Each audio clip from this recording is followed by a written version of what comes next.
성령의 인도하심으로 주 앞에 나와 수요예배 드리는 우리 모든 성도들을 주의 이름으로 환영하며 축복합니다.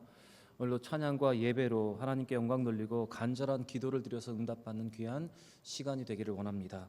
그냥 영혼 없이 드리는 예배가 아니라 우리의 몸과 영혼을 다해서 최선의 예배, 최고의 기도로 하나님께 나아가는 우리 모두가 되기를 바랍니다. 우리 옆에 분 가면 이렇게 인사했으면 좋겠습니다. 몸과 영혼을 다해 예배합시다. 인사하겠습니다. 몸과 영혼을 다해 예배합시다. 다시 인사하겠습니다. 최고의 예배, 최선의 기도를 드립시다. 인사하겠습니다. 최고의 예배, 최선의 기도를 드립시다.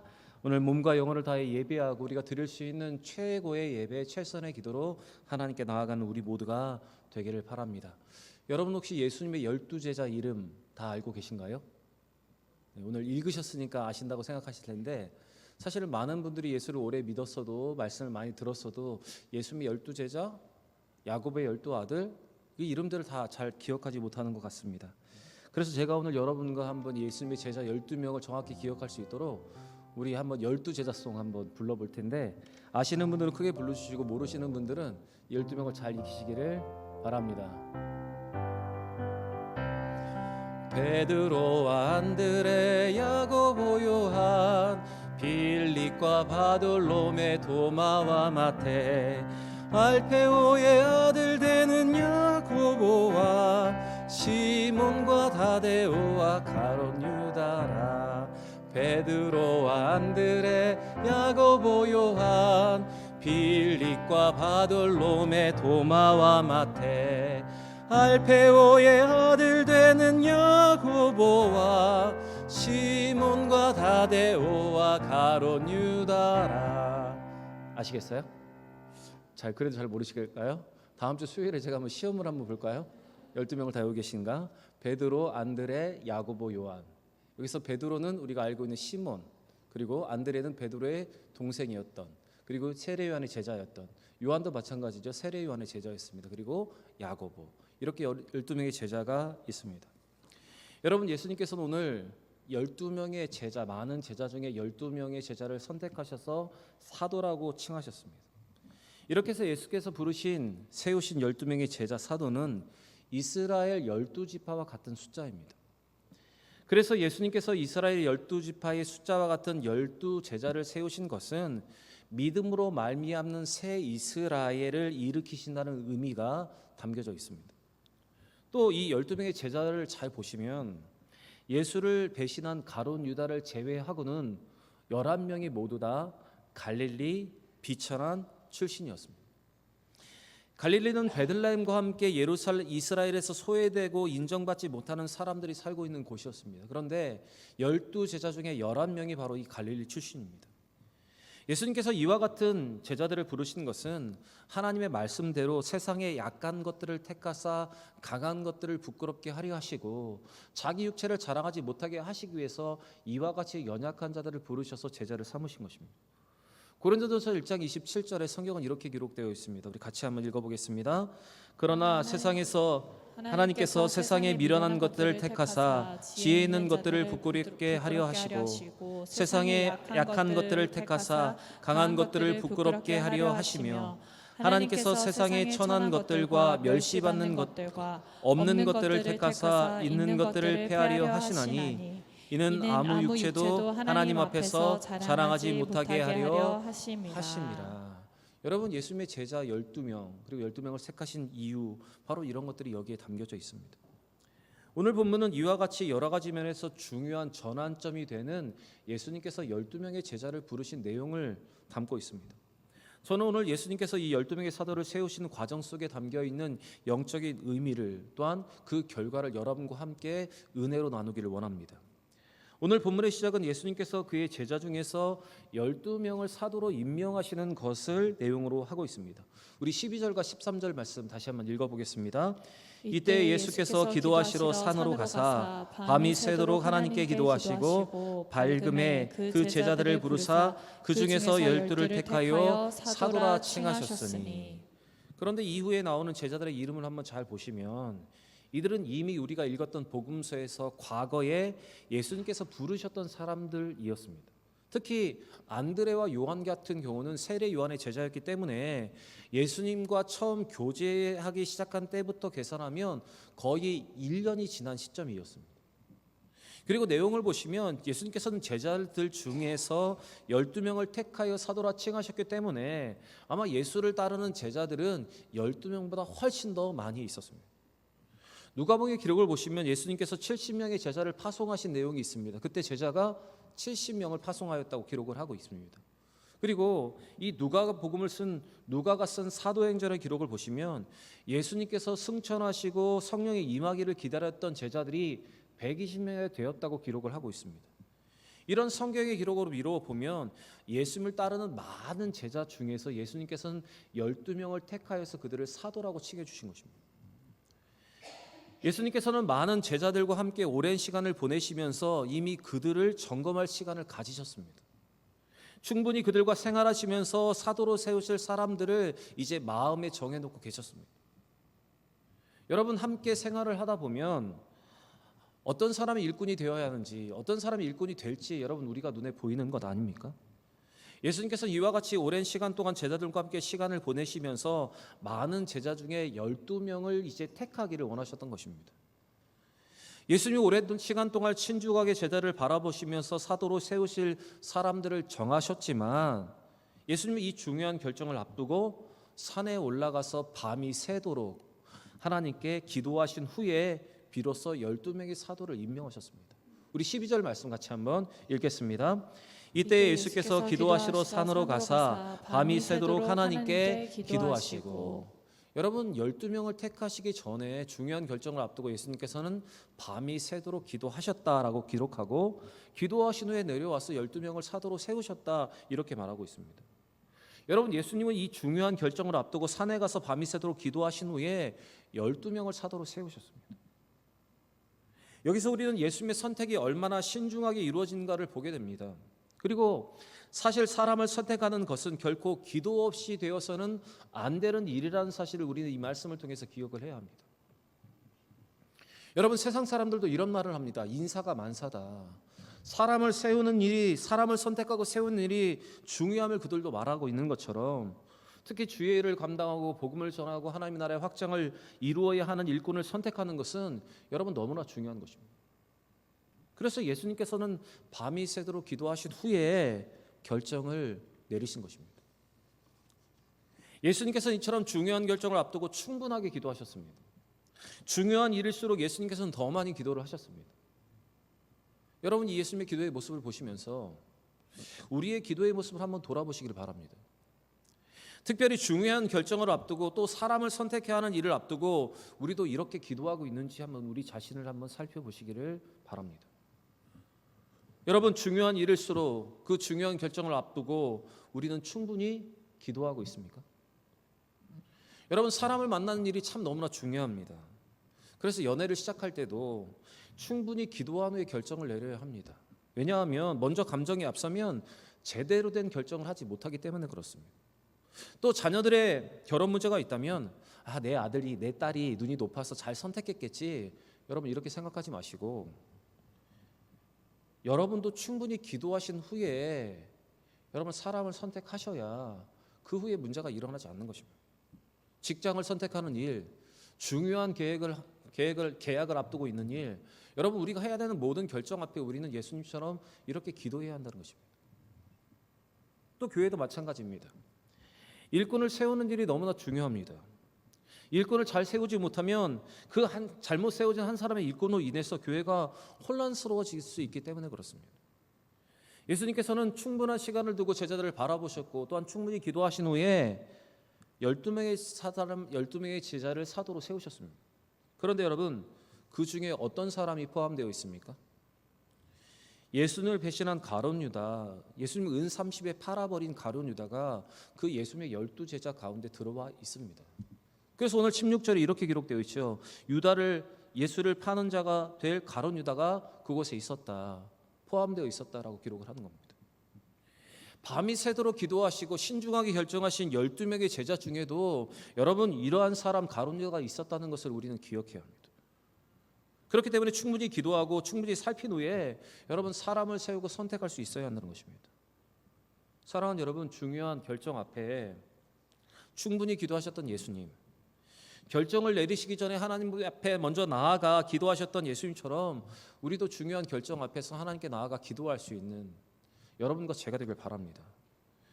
여러분, 모든 것을 다 결정해 놓고 통보하는 것처럼 기도하는 것이 아니라 우리의 생각이 있고 우리의 판단이 있다 하더라도 하나님 앞에 충분히 기도하면서 결정할 수 있는 여러분과 제가 되길 바랍니다. 제가 목회를 하면서 제일 섭섭할 때가 있습니다. 성도들을 향해서 섭섭할 때가 있습니다. 그것은 성도들이 모든 것을 다 결정해 놓고 저에게 와서 통보를 하는 겁니다. 와서 목사님 할 이야기가 있다고 이렇게 이야기를 하시는 거 들어보면 처음부터 저랑 상의하시는 것이 아니라 이미 다 결정을 해놓고 저한테 오셨습니다. 그러면서 목사님 이것을 위해 기도해달라고 합니다. 축복해달라고 하는 것입니다. 처음에 고민하는 단계에서부터 오시면 제가 기도도 하고 한번 살펴볼 텐데 이미 결정을 하고 오셔서 저에게 통보를 하시면 제가 어떻게 할지를 잘 모르겠습니다. 물론 제가 바쁘기 때문에 이런 것까지 목사님한테 말씀을 드려야 하나 저를 배려하시는 차원에서 모든 것을 다 결정하고 오셨으리라 저는 생각을 합니다. 그런데 언젠가 설교에서 말씀드렸듯이 이렇게 오시는 분들을 향해서 저는 이렇게 기도할 수밖에 없습니다. 주님, 선한 길로 인도하여 주옵소서. 주의 뜻대로 인도하여 주옵소서. 이렇게 기도할 수밖에 없는 것입니다. 여러분, 저도 이렇게 성도들이 저에게 통보하듯 찾아오면 기분이 상하는데 우리 하나님께서, 우리의 기도를 들으시는 하나님은 어떠시겠습니까? 다 결정을 내려놓고 하나님께 통보를 하면서 축복해 주세요, 제가 내린 결정대로 잘 되게 해주세요, 그렇게 기도할 때 우리 하나님은 어떻게 그 기도에 반응하시겠습니까? 여러분, 입장을 바꿔서 한번 생각해 보시기 바랍니다. 여러분이라면 그 기도를 들어주시겠습니까? 사랑하는 여러분, 오늘 예수님처럼 결정을 앞두고 충분히 기도할 수 있는, 충분히 기도하는 여러분과 제가 되길 바랍니다. 결정을 내리기 전에 하나님과 교제하면서 하나님의 뜻을 분별할 수 있는 우리 모두가 되길 바랍니다. 이것이 내 생각인지 아니면 하나님의 뜻인지 분별할 수 있도록 우리는 충분하게 기도를 해야 하는 것입니다. 참 성도라면 여러분, 이렇게 우리의 기도의 태도부터, 기도의 방향부터 바꾸어야 합니다. 오늘 이 말씀 앞에 우리 자신을 돌아보시면서 이런 기도를 실천할 수 있는 여러분과 제가 되길 바랍니다. 충분히 기도한 후에 찾아올 수 있는 이 가룟 유다와 같은 충격에도 잘 대비할 줄 아는 우리 모두가 되기를 바랍니다. 예수님은 12사도를 세우셨습니다. 예수님께서 12명의 사도를 선택하신 것은 그들의 사명과 연결이 되어 있습니다. 다시 말씀드리면 그들을 부르신 그 선택은 그들의 임무와 연결이 되어 있습니다. 여기서 사도라고 칭하셨는데 여러분, 사도라는 뜻은 보내심을 받은 자라는 뜻입니다. 그러면 여러분, 그들은 무엇을 위해서 보냄을 받은 자입니까? 하나님의 나라 또한 복음을 전하기 위해서 그들은 보냄을 받은 자들입니다. 사도들입니다. 그래서 이후의 말씀을 보시면 예수님께서 이 12명의 제자를 선택하신 후에 본격적인 복음 사역이 시작된다는 것이 오늘 성경에 기록되어 있습니다. 그리고 그들이 이 사명을 감당할 수 있도록 더 큰 능력이 나타나고 있습니다. 역사가 일어나고 있다는 것입니다. 오늘 본문 17절과 18절 말씀을 보시면 예수님께서 12명의 제자를 선택하신 후에 하신 일은 귀신을 쫓아내고 질병을 고치시는 일이었습니다. 처음에 예수님이 하셨던 것처럼 그런 일을 하셨는데 더 강력한 역사가 여러분 나타나기 시작했습니다. 우리 17절과 18절 말씀을 같이 한번 읽어보겠습니다. 예수께서 그들과 함께 내려오사 평지에 서시니 그 제자의 많은 무리와 예수의 말씀도 듣고 병고침을 받으려고 유대 사방과 예루살렘과 두로와 시돈의 해안에서부터 온 많은 백성도 있더라. 더러운 귀신에게 고난받는 자들도 고침을 받은지라. 사도들을 세우신 예수님께서는 그들과 함께 내려오셔서 평지에 서셨습니다. 아마도 이 12명의 제자를 그 사람들에게 소개를 해주셨던 것 같습니다. 그런데 그곳에 많은 유대 지방의 사람들은 물론 심지어 두로와 시돈 땅으로부터 온 수많은 백성들이 있었다, 이렇게 기록하고 있습니다. 그리고 그들은 말씀도 듣고 병고침을 받고자 하여서 예수님을 기다리고 있었습니다. 여러분, 여기서 두로와 시돈이란 지역은 이스라엘이 아니라 이방 땅입니다. 우리가 사르밧 과부를 알고 있듯이 바로 이방 땅입니다. 그런데 이렇게 이방인과 유대인은 원래 한 장소에 모이지가 않습니다. 그런데 오늘 이렇게 예수님께서 12사도를 세우시고 그들 앞에 서셨을 때 어떤 일이 일어났냐면 이방인과 유대인들이 한 자리에 모이는 이례적인 일이 일어났다는 것입니다. 이처럼 예수님께서 12명의 제자들과 함께 본격적인 사역을 시작하실 때 이런 역사가 여러분 일어나기 시작한 겁니다. 이 유대인과 이방인이 한 자리에 모이게 되는 역사 말입니다. 그리고 이어지는 18절 말씀을 보시면 예수님 앞에 귀신 들린 자들도 고침을 받았고 또한 예수님께 닿기만 해도 치유의 역사가 일어나기 시작하였다. 이것이 19절의 기록입니다. 사실 이전에 예수님께서는 일일이 그들에게 말씀하시고 손을 얹으셔서 치유하셨는데 이제는 예수님에게 닿기만 해도 병이 떠나가는 역사가 일어나기 시작한 겁니다. 그래서 온 무리들이 예수님을 만지려고 힘을 쓰고 있었습니다. 우리 19절 말씀도 같이 읽어보겠습니다.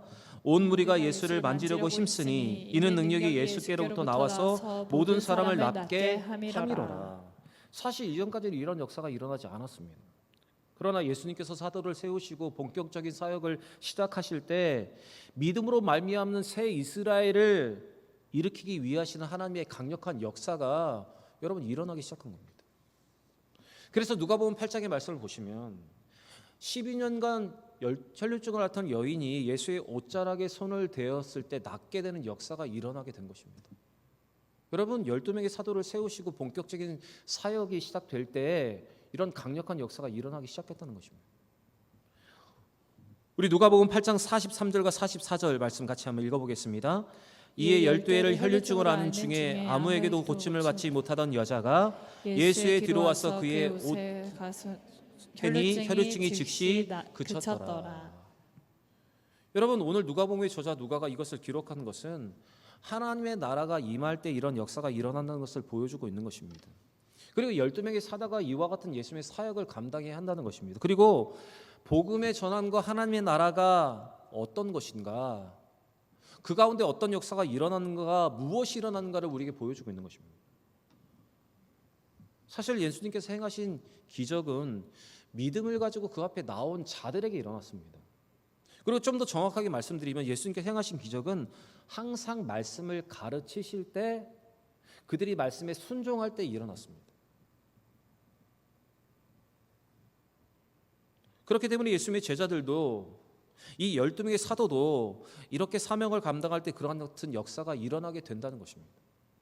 누가복음과 연결되어 있는 사도행전을 볼 때 사도들을 통해서 기적이 나타나는 것들이 기록되고 있습니다. 그런데 언제 기적이 일어났냐면 그들이 말씀을 전할 때 또한 기도할 때 예수의 이름으로 선포할 때 이와 같은 기적이 일어났습니다. 사랑하는 여러분, 예수님께서 12명의 사도를 세우셔서 이 땅에 복음을 전하고 하나님의 나라에 임함의 사명을 주셨듯이 여러분 우리를 부르신 목적도 동일합니다. 주의 이름으로 세워진 교회와 성도도 이와 같은 사명이 있다는 것을 우리는 기억해야 합니다. 그리고 그 하나님의 나라는 말씀을 따라 그 사명을 따라 감당하는 자에게 임하게 되고 또한 온전한 통로로 말씀과 예수 그리스도의 이름으로 순종하는 자들에게 이와 같은 역사가 일어나게 되는 것입니다. 그래서 여러분 우리에게도 이 사명이 있습니다. 그리고 우리도 그것을 위해서 부름을 받았습니다. 그리고 우리가 그 사명을 감당하고 믿음을 행할 때 말씀에 순종하며 나아갈 때 우리에게도 오늘도 이와 같은 역사가 일어날 줄 믿습니다. 사랑하는 여러분, 우리를 부르신 목적, 그 사명을 기억하시고 나의 구원에만 만족하는 것이 아니라 다른 사람의 영혼까지도 하나님께 인도할 수 있는 여러분과 제가 되길 바랍니다. 오늘 이 말씀에서 한 가지 더 나누기를 원하는 것이 있습니다. 그것은 19절의 말씀을 보시면 많은 무리가 예수를 만지려고 힘을 쓰고 있었습니다. 그 이유는 예수님께 능력이 나타나기 때문입니다. 우리는 이 모습에서 예수님께서 왜 12명의 사도를 세우셨는지 또 하나의 이유를 발견할 수가 있습니다. 그것은 예수님은 그 사역을 그가 세운 12명의 사도들과 함께 분담하기를 원하셨습니다. 왜냐하면 예수님은 당신이 십자가에 죽고 부활하시고 승천하신 후에 사도들이 그 역할을 감당하기를 원하셨던 것입니다. 그래서 그들과 함께 이렇게 사역하기를 원하셨던 것입니다. 그래서 요한복음 14장 12절에 예수님께서 이렇게 말씀하십니다. 우리 같이 한번 읽어보겠습니다. 내가 진실로 진실로 너에게 이르노니 나를 믿는 자는 내가 하는 일을 그도 할 것이요 또한 그보다 큰 일도 하리니 이는 내가 아버지께로 감이라. 예수님께서 사도를 세우신 것은 그들도 나와 같은 능력을 행하고 일을 행하고 어쩌면 나보다 더 큰 일을 행하기 위해서 그들을 사도로 세우셨다는 것입니다. 여러분, 예수님께서 12명의 사도를 세우시고 함께 동역하며 사역을 분담하기를 원하셨던 것처럼 우리에게도 하나님의 나라의 확장을 위한 사역에 동역하고 또한 동참하고 사역을 분담하기를 원하시는 것입니다. 하나님은 우리에게 작은 것이라도 동참하며 교회를 함께 세워가기를 원하시는 것입니다. 여러분, 교회 사역을 생각하실 때 앞에 서야 뭔가 거창한 일을 해야 주의 일을 감당한다고 생각하지 마시기 바랍니다. 작은 것 하나라도 하나님을 위해서 하는 것이라면, 교회를 위해서 하는 것이라면 그것도 사역에 동참하는 것입니다. 불필요한 전깃불 하나 끄는 것, 그것도 사역에 동참하는 것일 수 있습니다. 풀 한 포기 또한 쓰레기 하나 줍는 것도 여러분 교회를 위한 것입니다. 목사님 왜 우리에게 이런 일을 주지 않습니까? 왜 사역을 나눠주지 않습니까? 이렇게 말씀하시는 분들도 있습니다. 그런데 여러분이 스스로 무엇을 할지를 한번 생각해 보시기 바랍니다. 제가 무엇을 하고 다니는지 여러분 한번 찾아보시기 바랍니다. 그리고 그것을 여러분이 한번 해보시기 바랍니다. 참고로 주방에 나오는 음식물 쓰레기가 무거워서 여자분들이 이렇게 밖으로 내놓는 게 너무나 힘들다고 합니다. 제가 참고로 말씀을 드립니다. 도와주실 분을 기다리고 있습니다. 여러분, 작은 것부터 실천하는 것이 하나님의 나라의 사역 또한 교회를 위고 성도를 위하는 길이라는 사실을 기억하시면서 작은 것부터 실천할 수 있는 여러분과 제가 되길 바랍니다. 사랑하는 여러분, 오늘 예수님께서 밤이 새도록 기도하신 이유와 그 결과를 보시면서 우리도 그렇게 기도할 수 있는, 그렇게 기도의 태도와 기도의 방향을 잡는 여러분과 제가 되길 바랍니다. 결정을 내리기 전에 충분히 기도하시고 내 뜻과 하나님의 뜻을 분별하도록 기도하시며 그렇게 기도함을 통해서 하나님의 능력과 그 은혜를 경험할 수 있기를 바랍니다. 또한 12제자를 세우신 후에 나타난 능력이 어쩌면 예수님의 기도에 있었다는 사실을 기억하시면서 여러분, 그렇게 기도에 힘쓸 수 있는 여러분과 제가 되기를 바랍니다. 우리를 부르신 목적과 그 사명을 기억하면서 그 사명을 잘 감당할 수 있기를 바라고, 예수님처럼 기도하고 예수님처럼 사역을 잘 감당함으로 하나님의 거룩한 도구가 되는 우리 모두 성도들 되시기를 바랍니다. 오늘 주시는 이 말씀으로 우리가 어떤 것을 해야 할지, 무엇부터 시작해야 할지를 분명히 깨닫고 기도부터 시작하는 우리 모두 성도들 되시기를 우리 구주 예수 그리스도의 이름으로 간절히 축원합니다.